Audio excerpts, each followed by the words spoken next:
This program was recorded the day before the United States and Israel attacked Iran. So if our comments seem just a little bit out of sync, that's why. Hello, Bill. Welcome back. Hi, Linda. How are you? I thought we'd tell our listener what we're going to be talking about today. We're going to start off with turmoil at CBS. And then I think you're going to catch us up on prices. Yeah, there's been some news on the price front. A little behind the times because of the data coming in late, but it's important. Okay, and then I have even more media stuff, and that has to do with the successful hostile takeover of Warner's. Is there something about the Supreme Court you wanted to mention? Yeah, a funny thing happened about tariffs in the last week. It seems the Supreme Court has read the Constitution and found out that that's a power that belongs to Congress. Yes. Well, at least 6 of them did. And did you want to ask some questions about the coming war with Iran? The fact that this is even being contemplated, I think, needs to be reconsidered, as does the chairman of the Joint Chiefs of Staff, as it turns out. Okay, good. I want to hear about that. You have some local news about ICE. A little bit. And then I wanted to talk about that amazing picture of Prince Andrew, looking as if he had just stared into the jaws of hell, how that picture got taken. I think it's an interesting story. This is the Andrew formerly known as Prince we're talking about. That one, yes. It just gets better. Okay, let me start with the turmoil at CBS and get us caught up on it. Anderson Cooper did not renew his contract with CBS 60 Minutes and will stay with CNN. Unfortunately, the same company may soon be in charge of CNN that's in charge of CBS. His stated reason was that he wanted to spend more time with his family, since he has children. But the rumors are that he sought to protect his legacy before it was damaged by the increasingly micromanaged 60 Minutes. That is, he was trying to avoid the heavy thumb of Barry Weiss, the director of news. Cooper joined CBS 60 Minutes in 2006, so he has a remarkable legacy to preserve. According to Gabriel Kahn, a USC Annenberg journalism professor and a former Wall Street Journal bureau chief, Andrew's exit is, quote, the latest sign the middle ground is shrinking. There is no room for down-the-middle reporting.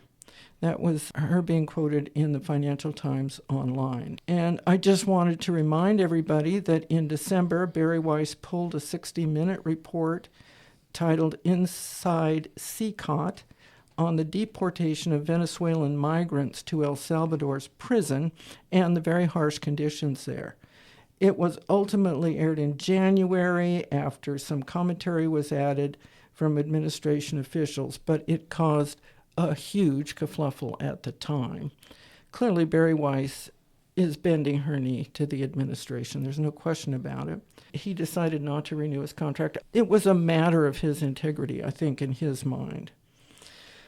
The other thing that happened over at CBS that caused a great deal of turmoil was that Stephen Colbert's scheduled interview with James Tallarico was pulled from his show. Tallarico is a Democratic candidate running for the U.S. Senate in Texas. In this cycle, he's currently a member of the Texas House of Representatives. He's seeking the Democratic nomination for the Senate seat that was held by Senator John Cornyn, a Republican, and he's competing in the primary against Representative Jasmine Crockett, among others. And that primary is scheduled for March 3rd. So keep watching, folks. It's actually a very important primary. Early voting has already started, and if no candidate wins a majority, there's a runoff primary, probably in May. Here's what happened. The CBS legal department acted preemptively not to air Colbert's interview with James Tallarico. Now, why?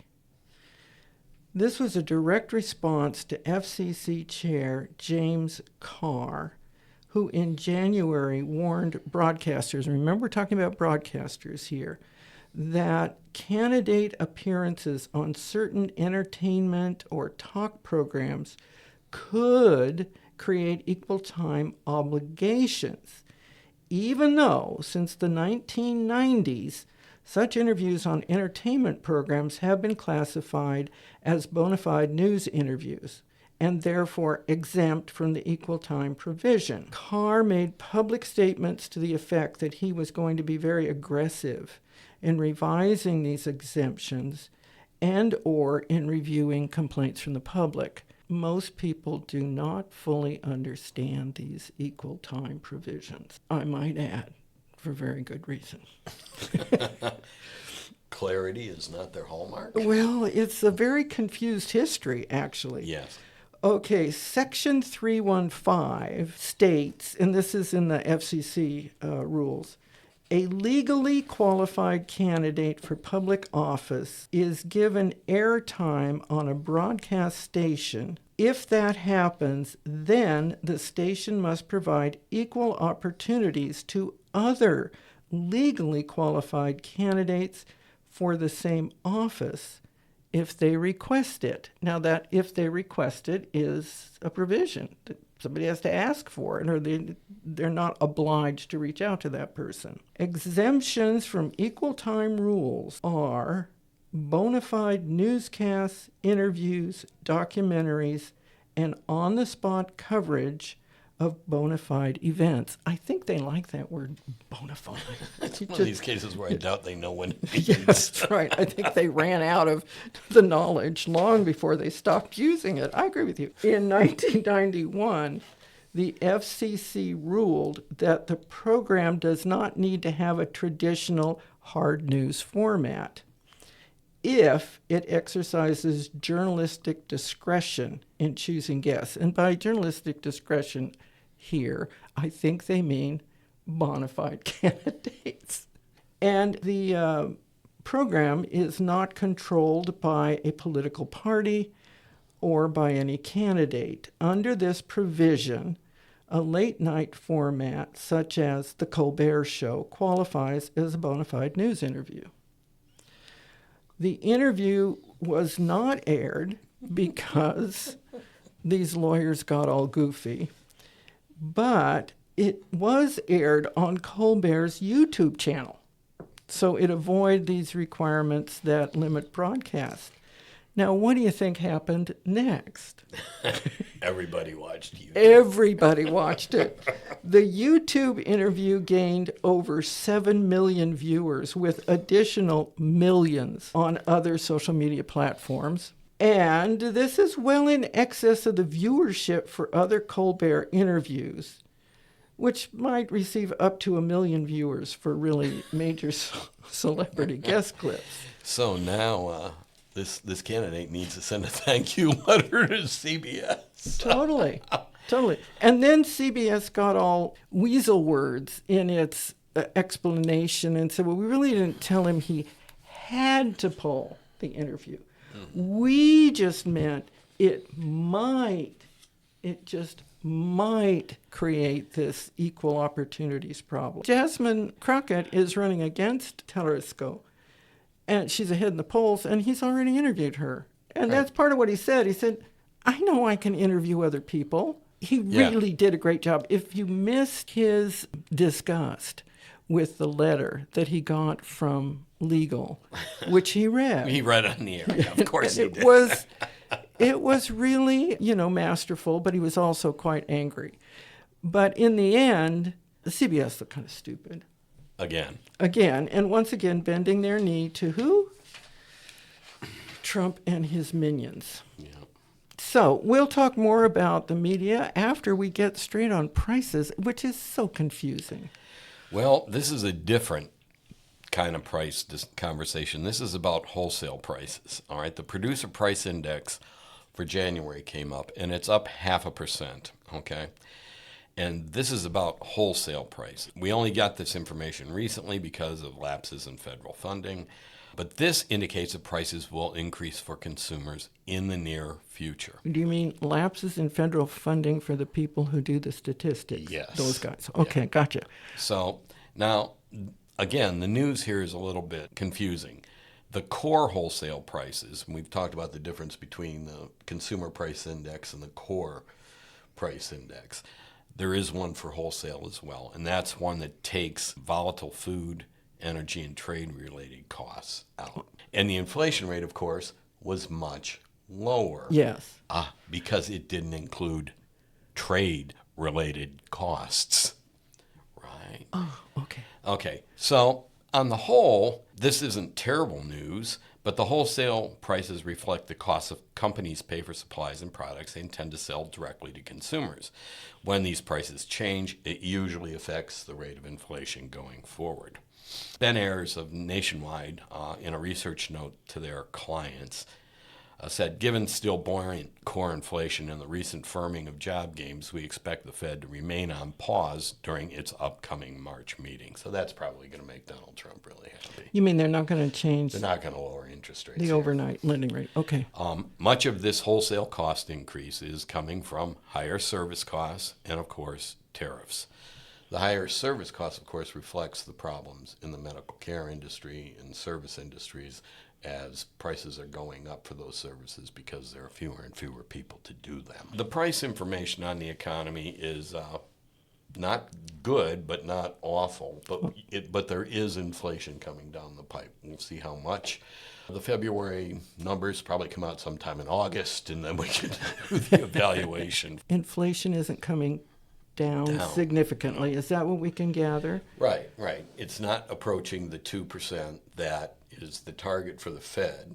So it's still up there, and they are going to be reluctant with a tight job market to cut interest rates further. Okay. There's some interesting things about interest rates that have resulted from this. Interest rates on mortgages have gone down to about 6%, which is the lowest in quite some time. It's not causing people to buy houses. It's still up there. The turnover of houses and people taking out mortgages is not as high as we expected as those interest rates came down. I want to return to my concern with bored billionaires who want to buy the media, but I also want to take a look at this merger that finally came through. And it's a merger that has meant that Paramount will be the winner in this contest between Netflix to purchase Warner Discovery. I thought I would try to catch people up on what just happened and why Paramount Skydance has won the bid for Warner Discovery. There's an interesting thing about this. Prior to the 1980s, this merger would never have been allowed. These are very large companies in the same industry. So this is exactly the kind of merger that was, or even building a firm like this was illegal under the antitrust acts. Which were set aside apparently by Ronald Reagan, never to be resurrected in any meaningful way. But the other thing, too, that's different is the way these are financed. These are always financed with debt. Yes. So each of these companies that was bidding on Warner Discovery was borrowing money from some place to make this purchase, which means the resulting company is in incredible debt. Absolutely. So when you win, you lose, right? So you have to ask yourself the question, who's financing this merger and how is it being financed? And that is something I will be asking your views on very shortly. Okay. I thought we would look at the drama surrounding this decision, which came through just the week that we're recording. In fact, it just came through yesterday. Earlier in the week, Trump demanded that Susan Rice be fired from the Netflix board, or Netflix would, and I'm quoting here, pay the consequences. Now, Susan Rice was on a podcast called Stay Tuned with Preet Bharara, and I do listen to this regularly. Susan Rice commented that corporations that take a knee to Trump would face some kind of retribution under a Democratic administration. I don't exactly know what that means, other than she thinks that all of this shenanigans are bad for business. They're just not going to do well. Rice served in both the Obama and Biden administrations. Under Biden, she was the director of the Domestic Policy Council, which meant she was overseeing policy recommendations for healthcare, immigration policy, and economic mobility. She was the national security advisor to Obama. She was a U.S. ambassador to the United Nations. For those of you who don't remember this, Preet Bharara was the U.S. attorney for the Southern District of New York. Do you remember this? Yep. He was fired 3 months after Trump became president the first time. Bharara isn't exactly sure why he was fired. He thinks on the one hand it may have been related to the many calls that came to his office to investigate Trump's financial and other dealings in Manhattan, or it may have been because he just didn't return a personal phone call from Trump. He's not sure which. Susan Rice repeated her concerns on MS Now and pointing out again that Trump's policies were just bad for business, that those who are capitulating to him will face some kind of shift in the political climate when the Trump doesn't matter anymore. Trump seems to be turning our government into an extortion racket, and these people are concerned this will continue. I mean, this is not the way policy experts generally talk about their work. Well, not only that, but if you're shifting all of your emphasis, doing what Trump wants, and then the climate changes, how fast can you turn your boat? Which I think is an interesting question. Anyway, Netflix CEO Ted Sarandos dismissed Trump's demand that he fire Rice and said he was only interested in a business deal, not playing politics. And Netflix declined to raise its offer for Warner Brothers Discovery after Paramount raised its bid. He said that it was no longer financially attractive. Netflix stocks have dropped 20% since Netflix announced it was seeking the WBD acquisition. And the stock price rose 9 to 13 points since Netflix withdrew. Yeah, it's really interesting that the business press has said this is a really good idea. And they're talking in terms of, Berkshire Hathaway, never pay too much for an asset. Don't get involved in one of these bidding wars where you end up buying something and paying a price to be the winner, and when in fact the asset isn't worth that much money. Right. So I think that Netflix just let go of the rope.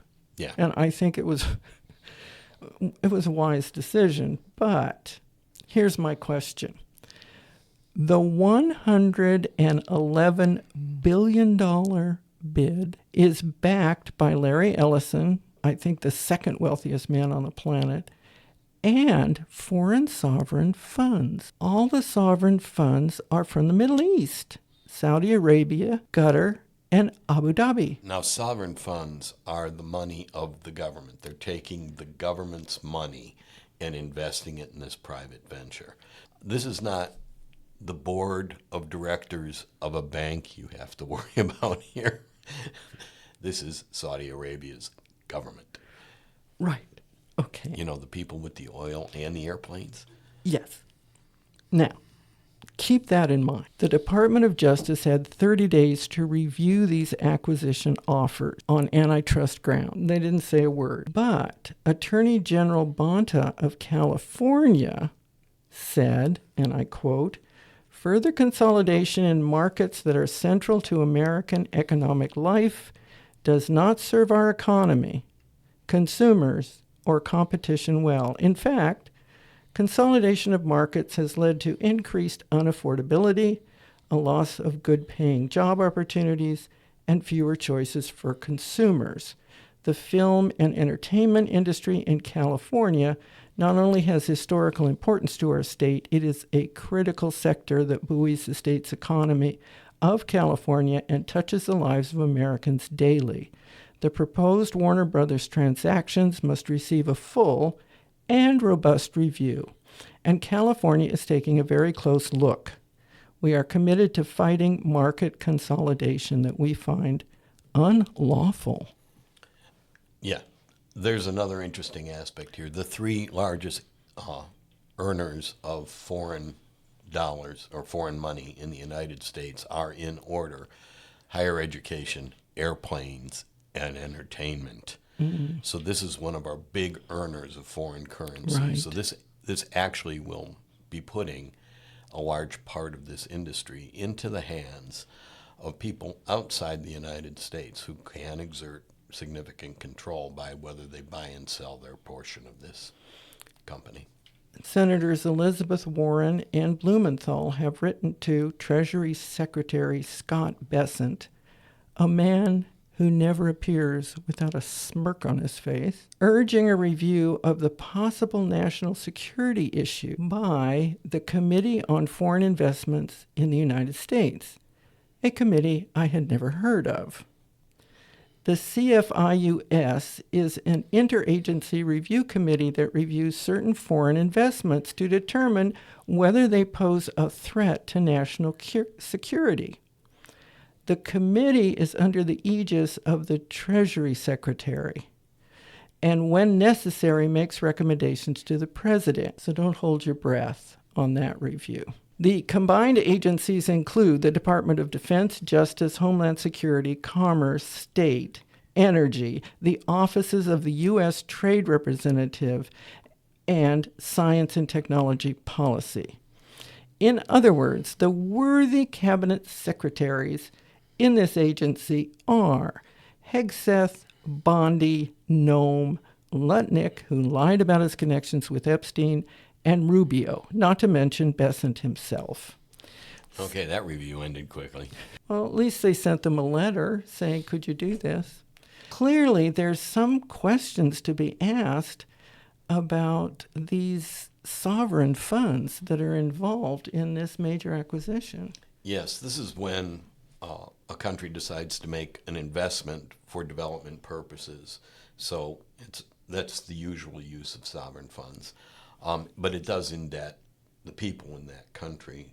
And then the country has lent money to someone, some entity, that is expected to pay it back.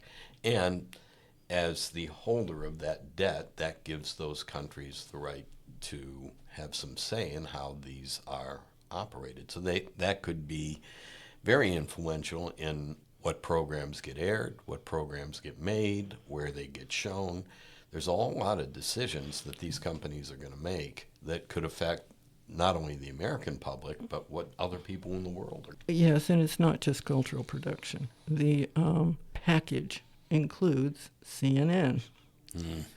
And at the beginning of all this, we had promises that the intention, if they won CNN, was to shift the emphasis in CNN to make it more like Fox News, so that we now have one major corporation owning both CBS and CNN if this goes through. Again, I agree with you. I don't quite understand how, given the constraints on market ownership, this can possibly be seen as legal. Or beneficial. And Ellison, he's already turned Barry Weiss loose on CBS, and who knows what he's going to do to CNN, and I don't know where Anderson Cooper goes after CNN. Well, if you want to do the news, you're probably going to have to do it on the Disney Channel. Who owns that? Well, it does leave us with Comcast and Disney, basically. Comcast owns NBC. I think it's quite worrisome that one entity can control so much, but also that in order to get the money together for this ridiculously high bid, they have to borrow from three countries that don't necessarily have our best interests at heart. Fact of the matter is, if they can't finance this themselves, one has to ask the question, what are they putting up to get that money? What have they agreed to? What assets are encumbered? In other words, what are their collateral for that loan?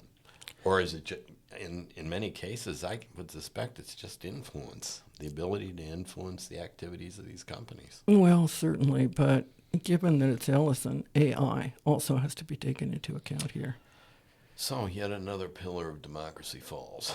Sorry to say, it's crumbling out from under us. Sorry to bring you that news, but what about the Supreme Court and the tariffs? That seemed like a good thing. Yeah, of course, tariffs are what are driving those producer price index that we talked about earlier. So speaking of those tariffs, apparently several members of the Supreme Court grew a backbone for a week. The Supreme Court struck down the sweeping tariffs that President Trump imposed on imports from Canada, China, and Mexico in one set of executive orders. That would be the ones about the fentanyl crisis and foreign threat to the U.S., from the countries that don't export fentanyl. And imports from all countries under the reciprocal order. Now, we've had reciprocal tariffs now for decades, so this again was nonsense.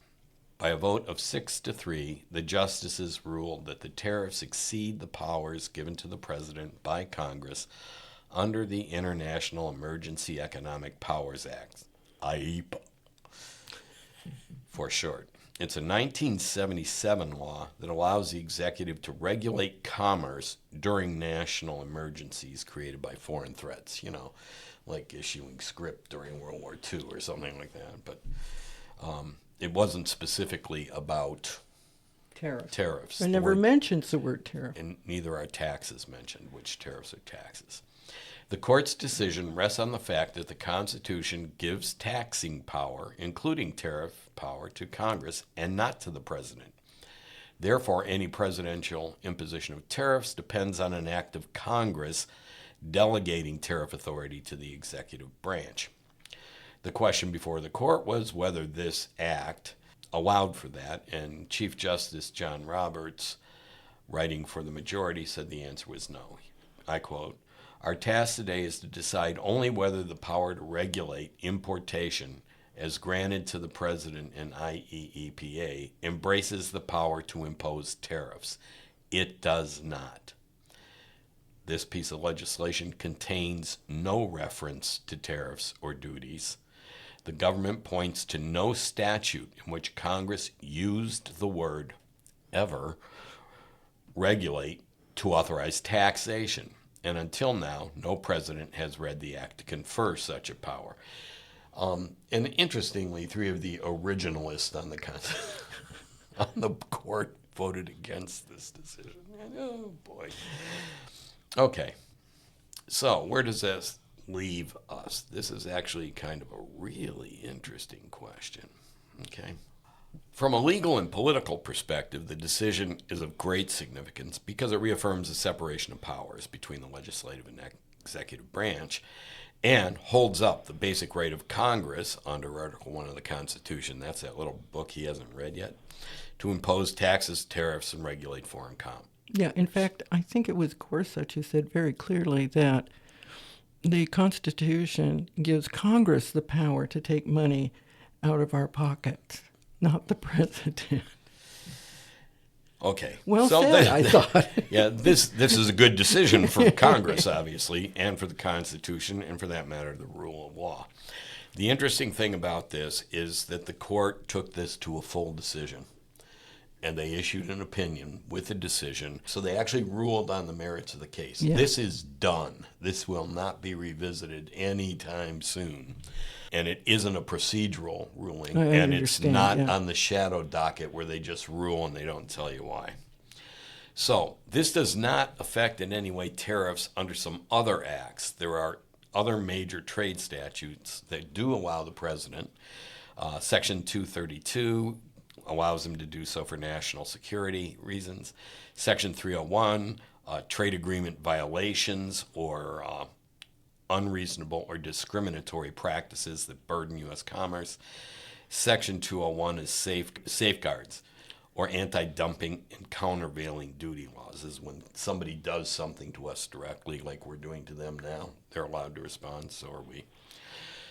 All of these require, after either 120 or 190 days, they have to be affirmed by Congress or they expire. So Trump can reimpose these, and he's already doing that. But ultimately, these are going to come up for a vote before Congress, and the mood of Congress right now is not very tariff friendly. There's Section 122 about international payments problems and 338 about discriminating against U.S. commerce compared to other trading partners that have never been used. So there's this space where he could also do some stuff. Now, while this stops the collection of these tariffs, it does not address how the refunds to those who initially paid the tariffs, meaning the importers and the businesses, will be claimed. There's no process for this, no process in place, and Trump's only comment on it is we'll litigate this for 5 years and it'll never happen. But he doesn't realize this is final, it's going to happen. He also doesn't realize there's some very large companies that are very interested in getting it back. They're filling out the paperwork. Yeah. Now, here's the thing. What we know from last week is those companies didn't pay these tariffs. Other U.S. businesses who are selling this and American consumers have. So what are we talking about here? Because the consumers are never getting a penny of their money back, okay? What we know from last week is that between 25% and 40% of the total tariffs were paid by U.S. consumers. Now, the money available for refunds is $195 billion in new tariff revenue just in the last year. Of that, consumers paid between $48 billion and $78 billion. So, dear consumer, that is the amount of the tax paid by regular people. Remember that when you are told your taxes went down.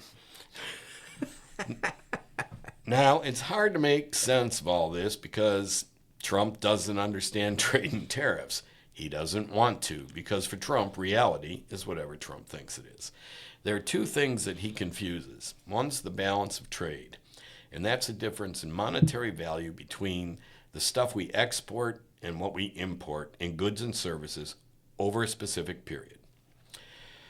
It's a key economic indicator with a trade surplus occurring when exports exceed imports in terms of dollars, and a trade deficit occurring when imports exceed exports. So what he's really concerned about is when imports exceed exports in monetary terms. He often confuses with the notion of balance of payments. Now, this is an accounting record of all economic transactions between a country's residents and the rest of the world over a specific period, usually a quarter or a year.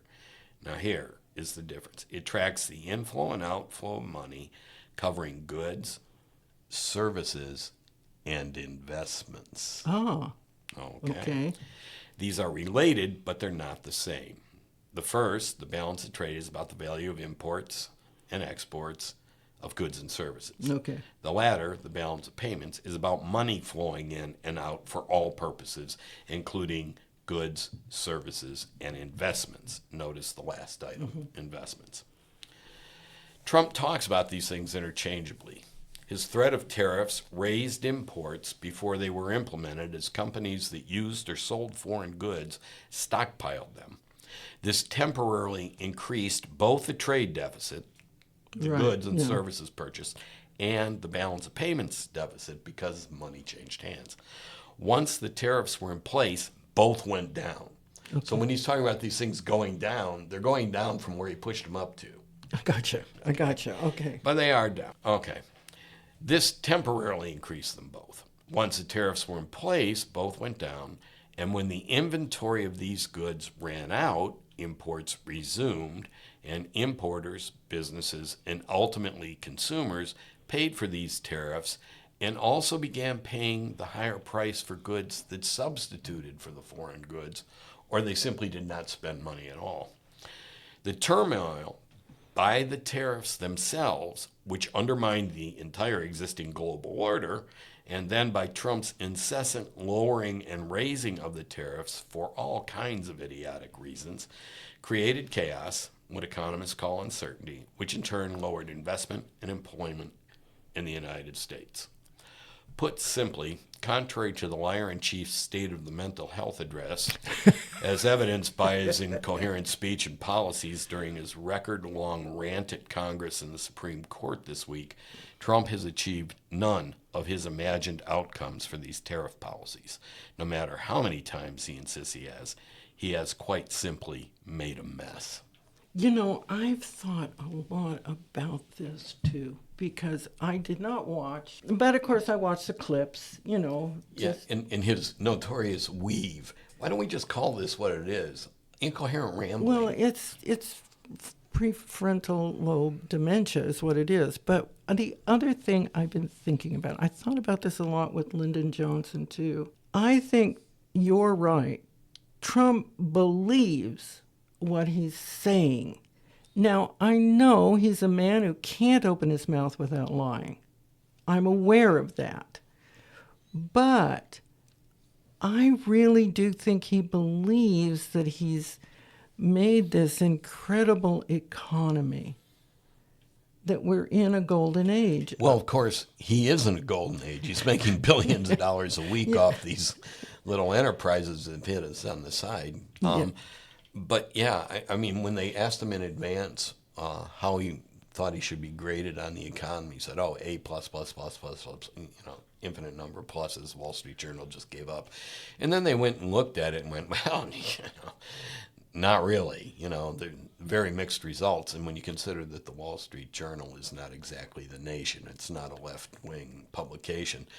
If they're going, well, it isn't all he said it cracked up to be, that's a pretty significant admission for a lot of people who just got a huge tax cut. I do agree.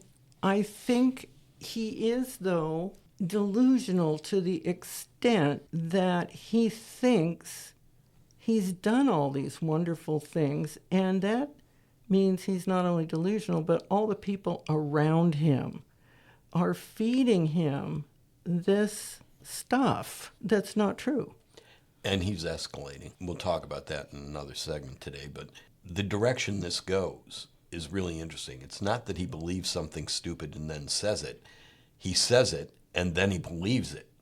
And since he doesn't know what he's saying, he doesn't know what he believes really, or maybe he does, but there's no sort of way to rationalize these perceptions that he is articulating. In other words, if I said those things, I would have both fingers crossed me on my way to confession if I were Catholic. He does not know he's lying because he has no idea what he's saying or thinking. It's just word vomit coming out of his mouth. I think that could be true for a great deal of what he says, because I do agree that he has dementia. On the other hand, there are certain tropes he comes back to over and over and over again. He can't stop himself from perseverating on them. And I think that's a world he's created for himself. And it's a very limited one. Absolutely. In other words, the reason he keeps repeating those things is there isn't a whole lot up there that he can hold on to as part of what his vision of reality is. I don't disagree with that. Yeah. Because, and the need to attack his opponents, regardless of what they say, what they do, you know, it's just, they are evil no matter what it is. You know, I mean, as an exercise in decorum, we've hit a new low in State of the Union speeches, and given some recent ones, that's really quite an accomplishment. Oh, yeah. I think getting mad at the Democrats for not standing up and applauding, I thought, well, the Republicans don't stand up and applaud when it's a Democratic president. Notice the Supreme Court didn't stand up and applaud anything. They just kind of sat there stone-faced. I was reading the sort of instant analysis from the business press, and I ran across Paul Krugman, who started out saying, yeah, it was the longest State of the Union and would have been really boring if he watched it, but he waited for the transcript so he wouldn't have to listen There you go. It's my kind of commentator. And of course, I got to admit, I didn't listen to a word of it. You know, I'm reading. Exactly. I thought for my own mental health, he can talk. I'll see what the clips are tomorrow. I was just that irresponsible, too. You just can't. There's a limit. And I don't know how the Republican members of Congress can stand up and talk about what a great speech it was. Oh, it's amazing what you can do when somebody's stuffing money in your pockets. Now, I'd like to find out. yes, yeah, I'm open to it. Yeah. I don't. Now, what about this idea that maybe we should have a war with Iran? What the hell is that all about? Well, as you'll recall, he decided to blow stuff up in Iran several months ago, and apparently he missed everything he was aiming for, but he blew a bunch of stuff up. And now he's mobilized one of the largest naval task forces in recent history off the coast of Iran and is making noise about attacking them if they don't dismantle and stop a nuclear program that seems to exist largely in Donald Trump's mind. But there's certainly a nuclear program of some sort in Iran. He's acting like he's going to bomb them again, and this could lead to war, and Iran has said it could lead to war. Even the chairman of the Joint Chiefs of Staff says that probably wouldn't be a really good thing. He thinks that the screw-up-in-chief is preparing to bomb Iran and making plans to do so, and I think he would probably know. So apparently, we haven't learned anything about warfare since 1950. It fails at so many levels. Yeah. I mean, telling us, oh, they're 3 months away from having a nuclear bomb. They've been telling us that For decades. for so long. Yeah. And second of all, he just told us that because he bombed them, he made them incapable of making any more bombs. So what was that about? Absent any evidence that they've ever made one. Yeah, exactly. And then he says, well, you know, you have to make a deal with us or we're going to do something. Well, what is the something? Are they going to try to conquer a nation with shock and awe because that's all they've got? I mean, that's what they have. They do not have any ground troops to commit. And if you don't have any ground troops to commit, but you do have very large ships and airplanes, you're talking about trying to end a regime through shock and awe. And we did that once. We've tried it several times. That's right. And you know, and ultimately we had to put troops on the ground. and the American public won't tolerate that. So I just here's where we are in our peace president. President inept seems to think that his alternative path to an Ig Nobel Prize is to pursue regime change in Venezuela, Iran, Cuba, and anyone else whose country might run through that demented excuse for a thought process. Let's take Greenland. And while we're at it, hockey from Canada. This guy is certifiable, and he's going to get many people hurt and killed pursuing his need to show how great a world leader he is by being a bully on the international stage. he's done nothing to prepare Americans for this war. I hate to say this, but getting people ready for war is a very important part of prosecuting a war. There's the king in waiting who wants to be brought back. And I don't know, are there deals being made in the background? God only knows. But this is a tragedy that's waiting to unfold. And who needs it? Who wants it? And how is it going to help any of us? It's going to help Trump for one news cycle. And then the rest of the world will clean up the mess for decades. Oh, okay. Well, we came to that dead end. You want to hear about a billionaire wannabe? Oh, sure. We need one more of those. Well, I have... I love the whole bored billionaire thing. It's like, if I had $1 billion, bored would not be my problem. They made their billions, and now they want to control what we think. So the Nexstar founder, chairman, and CEO is a man named Perry A. Sook, and I'm not making that up. It's S-O-O-K. Well, unlike the other billionaires who are buying into media, first of all, he's not a billionaire, but he really did come up through the very industry that he's now taking control over. He started out with one local station, not with AI or some fancy takeover of a computer company. He is now the largest owner and operator of local broadcast television stations in the United States. Now, his PAC contributions to Republican-aligned PACs is there, but he's not a direct donor to any of Trump's presidential campaigns, and he's not a very large donor at all. He has praised Trump's regulatory stance especially the deregulation of media ownership. And we're watching the consequences of that unfold as we speak. Now we're going to talk about it for local stations. He's not a billionaire, but all the evidence is that he wants to be. His executive compensation is tens of millions of dollars a year. His net worth is in the hundreds of millions, all of it tied to his ownership of Nexstar. He wants to, and is in the process of, acquiring Tegna. Prior to the takeover bid from Nexstar, Tegna was one of the largest owners of local TV stations in the United States. In late 2025, Trump opposed the takeover because he disliked consolidating the power, because Tegna has an outlet in the D.C. area. And it was critical of him. And he doesn't take to that well. In November 2025, Tegna's shareholders approved the acquisition by Nexstar. In February 2026, Trump's attitude changed. He began to frame the deal as a blow against, in all caps, the enemy, the fake news national TV networks. And he called on officials to, again, all caps, get that deal done.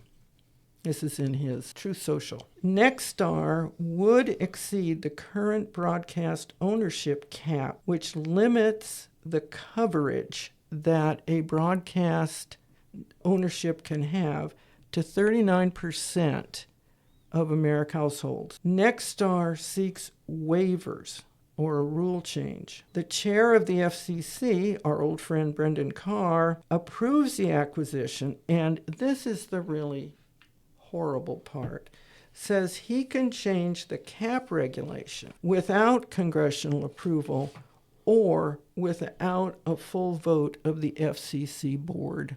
One FCC commissioner, Ana Gomez, who's a Democrat, calls for a full panel vote. Nexstar started a cable news network in 2020. It's called News Nation. Its status was as an independent digital news platform.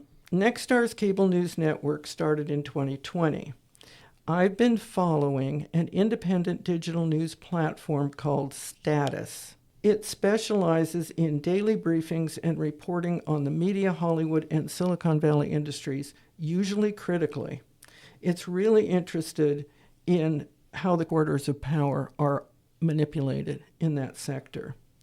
Now, according to the coverage on Status, the news coverage on News Nation has shifted to the right in an apparent effort to appease Trump and his hand puppet, Brendan Carr. This has included hiring former Fox News talent. News Nation's ratings still lag well behind the other cable news networks, including Fox. But the question to be asked is this, and this is the question Status reporter asks. But then again, how much do ratings matter to Nexstar executives, who many suspect are playing to an audience of one? So this is really not necessarily a shift to the right as much as it is a shift towards Trumpism. Yes, and that, I think, is what Susan Rice meant when she said, payback time. You're bending your knee to one person. Right. What happens when that one person is gone? I'm sorry. I was just thinking about it. This out loud, warm feeling just came over me. Despite the violation of current caps on ownership, the acquisition is anticipating approval sometime in the spring of this year. Already, Nexstar is laying off local reporters in anticipation of the merger, and it has ordered stations to run news stories about the positive effects of FCC deregulation. At this moment, Nexstar's reach exceeds 80% of the total population of the United States. Well, this is still broadcast. So as fewer and fewer people watch broadcast, it's easier to get a higher percentage of those households that are using broadcast news into their flock. The problem really is that most Americans get most of their news from local news. Okay, they turn on the local news. So that's one issue. The other issue is young people don't consume the news at all. The average age for people watching MS Now is 70. And I feel so young. And slightly higher for Fox. The younger people don't watch the news. The demographics, no matter how many ratings they brag about, the demographics are not the kind of demographics that really appeal to major advertisers. And as far as the ratings are concerned, cable news network, no matter what they do, they're not going to compete with Fox. Fox is already there. It already exists. Next time I'll talk about the relative ratings of the broadcast networks as well as cable.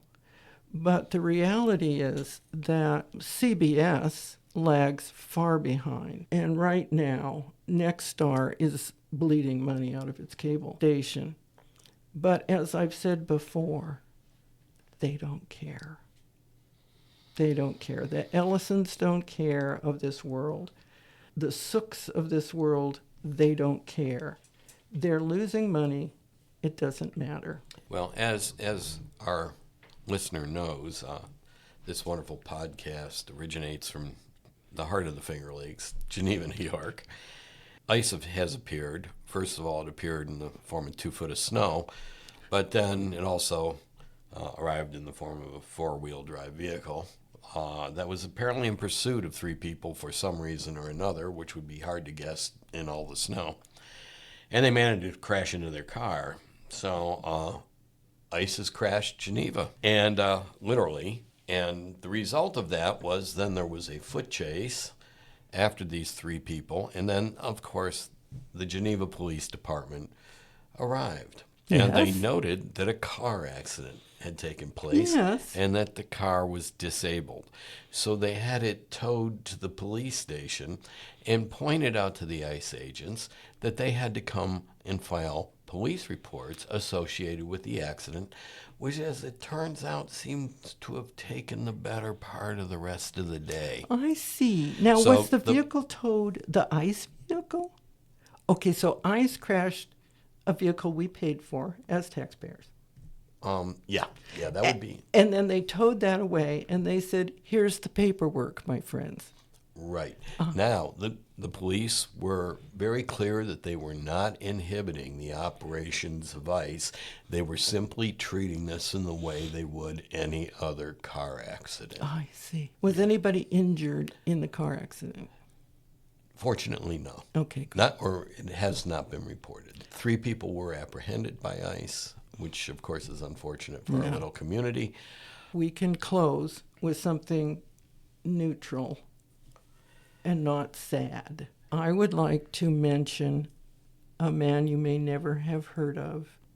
His name is Phil Noble, and he is a Reuters photographer. He's a senior photographer.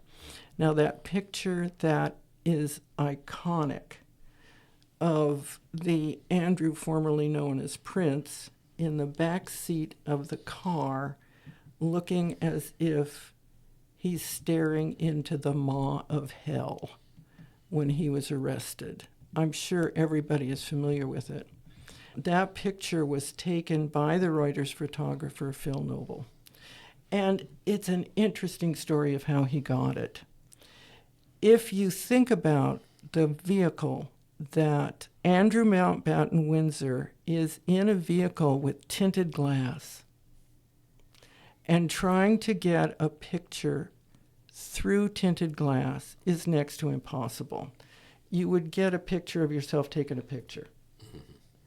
Now, this photographer is a very experienced photographer, and he is very adept at the technical side of photography. And he had on his camera exactly the right flash. It's a flash that allows to penetrate that dark glass. And that's how he got what I think will be the picture of the year. It's a picture that tells a whole story. It's a picture that captures an extremely important moment in history.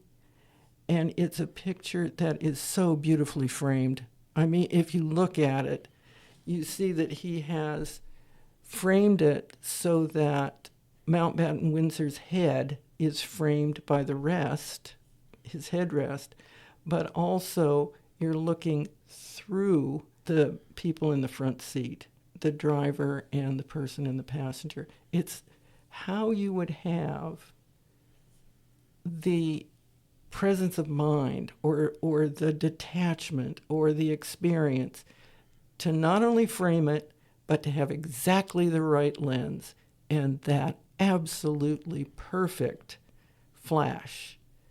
That is a sign of somebody who is really, really adept at his profession. It is a stunning photograph. The slouching down in the vehicle, trying desperately not to be seen. And his interlaced fingers. Yeah. As if he's, trying to meditate on himself. That strikes me as a man in terror. That's what I think, too. I think he knows he's facing a bad end. And he's never had to think in those terms in his life. That's what that picture says to me. Now, I would like to point out one or two other little things, not about the picture, but about our friend, formerly known as Prince. He is now in a lodge, I guess you call it, a house in Norfolk, and all of his servants have been taken away except for two. He has a chef and he has a valet. And that's got to be hard on him. Although I would like to have a chef and a valet. I think I could make do. Susan does. His name is Bill. And I imagine they have to have some security around there. oh, yeah, they do. And the other thing is, he was just told today he can't ride his horses anymore. Now that there's a second accuser who has claimed that Jeffrey Epstein sent her to him for a sexual encounter, it is very likely he's going to be convicted of a crime. The Crown is trying to save the Crown right now. The question of how much the Queen knew and how much King Charles now knows is very, very much a question on the minds of the British people. How big was the cover-up? Which does bring us to the next question for next week. How big has the cover-up of Trump's relations with Epstein been, and is it going to come to light? Well, there's a photograph of him and Epstein that was released this week with Donald Trump with two 13 to 14-year-old girls on each side of him. One has to ask the question, what possible social event could occur that was harmless that puts these two clowns in the same room with young teenage girls? Yes, and I think two things. One, I think that walls are closing in on him. I think that this disappearance or absence of the 4 interviews with one victim, I think it's not going to go away. But the other thing is, he was knowledgeable. Let's say they get no hard evidence that he ever did anything terrible, which I think there is evidence of it, but let's just put it aside. He knew. He was aware. That seems to me to be a crime. Not only is it a crime, it's evil. Nothing bad can happen to the people involved with Jeffrey Epstein that they do not deserve. Okay, well, while you contemplate the madness of our current wannabe king, have a wonderful time before you come and visit us again. I'm looking forward to our next conversations. Things change so quickly. It's like 2 days before we begin to put this together. Everything changes from what we were going to do. It really does, yeah. It's a wonderful time to be doing a podcast. There's never a shortage of things to talk about. It's like being a dentist. You never run out of cavities. I mean, okay, we'll see you next time.